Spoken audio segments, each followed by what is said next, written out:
Class 5.3. Today, I'll read a book named The Tale of Peter Rabbit, written by Beatrix Potter, illustrated by Wendy Rasmussen.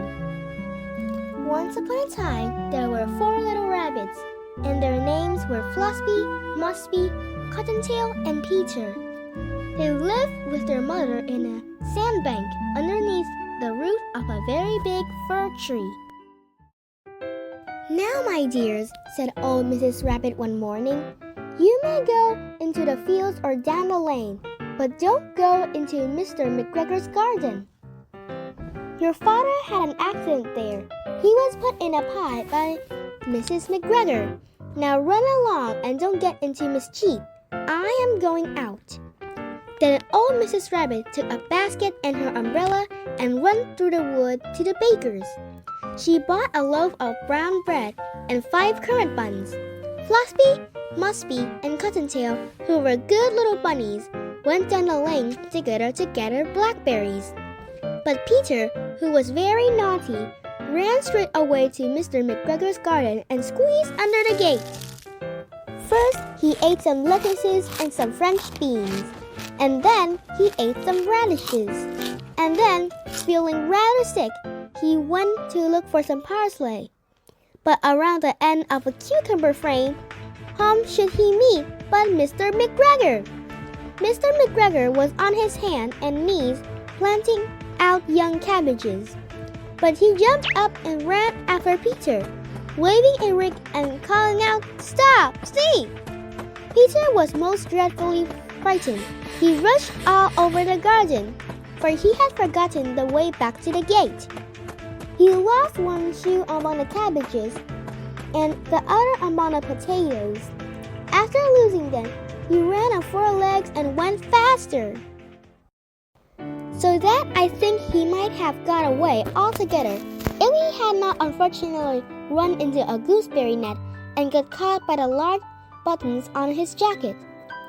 It was a blue jacket with brass buttons, quite new. Peter gave himself up for lost and shed big tears. But his sobs were overheard by some friendly sparrows, who flew to him in great excitement and begged him to exert himself. Mr. McGregor came up with a seed, which he intended to pop on top of Peter, but Peter wriggled out just in time, leaving his jacket behind him.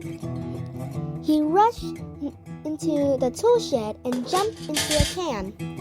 It would have been a beautiful thing to hide in, if it had not had so much water in it.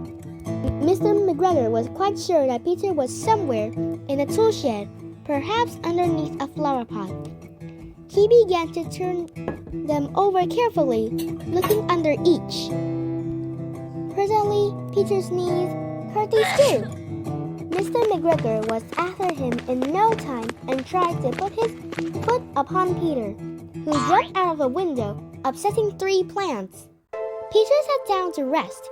He was out of breath and trembling with fright, and he had not the least idea which way to go. Also, he was very damp with sitting in that can.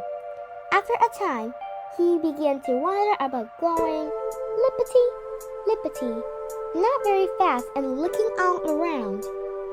He found a door in the wall, but it was locked and there were no room for fat little rabbit to squeeze underneath.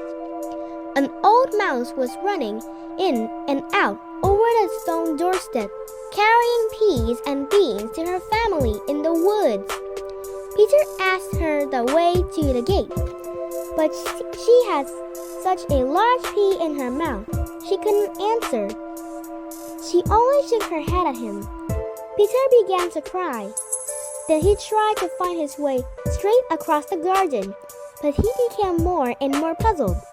Presently, he came to a pond where Mr. McGregor filled his water cans. A white cat was staring at some goldfish. She sat very, very still. But now and then the tip of her tail twitched as if it were alive. Peter thought it best to go away without speaking to her. He had heard about cats from his cousin, little Benjamin Bunny. He went back toward the tool shed, but suddenly, quite close to him, he heard the noise of a hoe. Scritch, scratch, scratch, scritch. Peter ran underneath the bushes, but presently, as nothing happened, he came out and climbed upon a wheelbarrow and peeped over.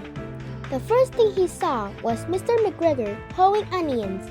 His back was turned toward Peter, and beyond him was the gate. Peter got down very quietly off the wheelbarrow and started running as fast as he could go, along a straight walk behind some blackcurrant bushes. Mr. McGregor caught sight of him at the corner, but Peter did not care. He slipped underneath the gate and was safe at last in the woods outside the garden. Mr. McGregor hung up the little jacket and the shoes for a scarecrow to frighten the blackbirds. Peter never stopped running or looked behind him till he got home to the big fir tree. He was so tired that he flopped down upon the nice soft sand on the floor of the rabbit hole and shut his eyes. His mother was busy cooking. She wondered what he had done with his clothes.